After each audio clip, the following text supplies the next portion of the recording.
All right, y'all. Friday again. We made another Friday. So remember, we've got Murph Monday. We got DEXA scan on Tuesday. There is not 8 spots left. I think there's 5 or 6. So if you want to try and squeeze in and get that done next Tuesday. Other than that, I think that's it. Nothing else special. Pretty sure I've gave everyone their Murph shirts already.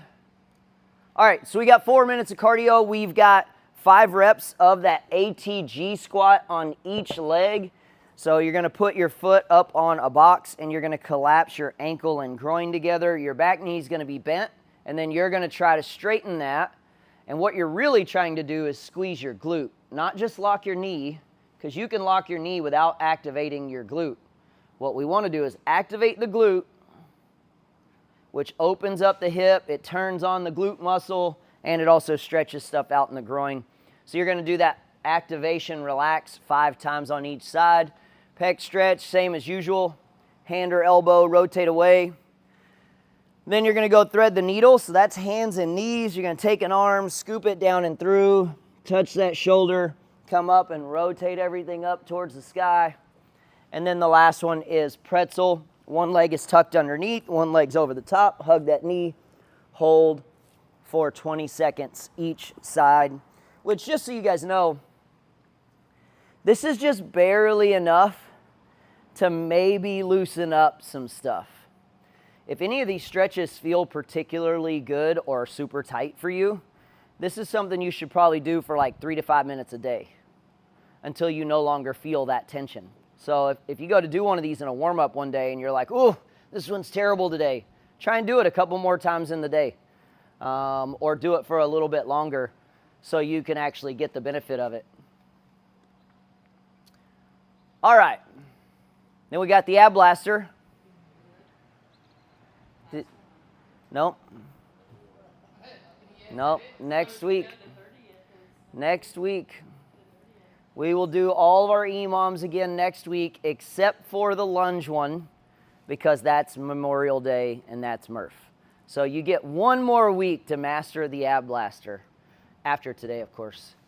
So we've got the same as we have, 8 reps of that alternating toes to bar or toes to 90. Get your feet back, get it all the way up to the bar or 90 degrees. Then you've got the alternating V-up, so lay on your back. Lay back and touch, sit up, reach for that foot, go back and forth, plank, bicycle, alternate back and forth, and then the leg lifts. You'll have your medicine ball here, and you lift your feet up over your medicine ball. Ideally, when you're doing that leg lift, you'll lock your knees out and point your toes. That's going to give you more ab work, and less hip flexors. If you bend your knees a lot, you're going to get a lot of hip flexor and less abs. At some point, obviously, you are tired and you're just doing the best you can. But if you can lock your legs out, you get more abs out of it. Anyway, we'll do 6 rounds of that. Each round is 2 minutes. Nothing has changed.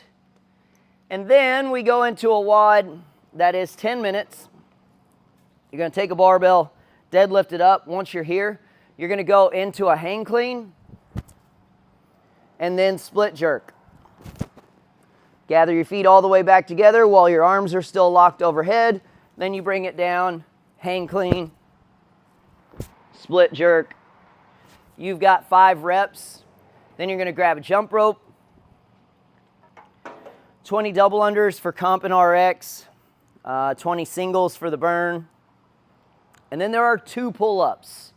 Not because 2 pull-ups is going to give you this great, amazing workout, but so we can just continue to practice the skill that we plan on using on Monday when you do Murph. So if you're doing the burn or you're going to scale or modify Murph into banded pull-ups or ring rows, I would do those. Practice what you think you're going to do Monday, or if you were going to do Murph, practice what you would do for that. Or if you just want to work on pull-ups because it's super low reps, do pull-ups. Try and make them the cleanest pull-ups that you can possibly make them, because there's only 2 reps. right? So practice the best technique that you are capable of. We got 10 minutes. You'll work through as many rounds as possible. Questions on that?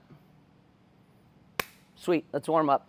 We've got 4 minutes of cardio, and then we'll see if we can get loose.